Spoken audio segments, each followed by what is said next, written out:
పనికిరాని తీగలను తీసివేయను. చాలండి.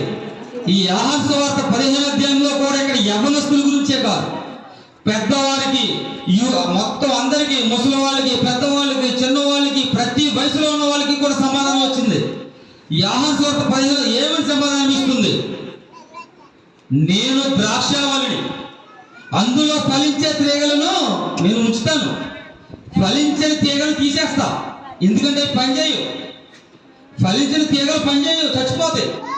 కానీ ఫలించే తీగలను మరీ ఎక్కువగా ఫలింపజేస్తానంటున్నాడు. అంటే ఇంకా ఎక్కువ విస్తారంగా కాపు కాస్తాయి. అందుకే చెప్తున్నాడు, పిల్లలు లేని తల్లికి ఇసుక రేణువులంత పిల్లనిచ్చారని బైబిల్లో చెప్తున్నాడు. అంటే బైబిల్లోనే సాక్ష్యం ఉంది. ఏ సాక్ష్యం ఉంది? పిల్లలు లేని తల్లికి, గొడ్రలైన తల్లికి ఉన్న ఒకే ఒక్క కొడుకును నాకు బలి ఇస్తే, నీ బలి అని అడిగితే బలి ఇవ్వడానికి కూడా ఆలోచించుకుని వెళ్ళిపోతాడు. అబ్రహాం అండి బైబిల్లో ఉంది. అబ్రహాం ఇస్సాకును బలి ఇవ్వడానికి వెళ్తాడు.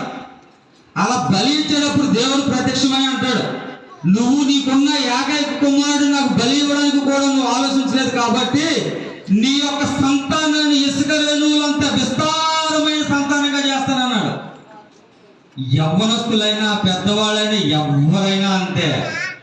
దేవుని విశ్వాసంతో నడిచి దేవుని వాక్యంలో నడవబడితే వాళ్ళను కూడా అనేక రోగాల నుండి, అనేక బాధల నుండి, అనేక స్వస్థతల నుండి, అనేక విపత్తుల నుండి, అనేక రోదనల నుండి, అనేక మానసిక బాధల నుండి కూడా ఆయన దేవుడే చేస్తాడు.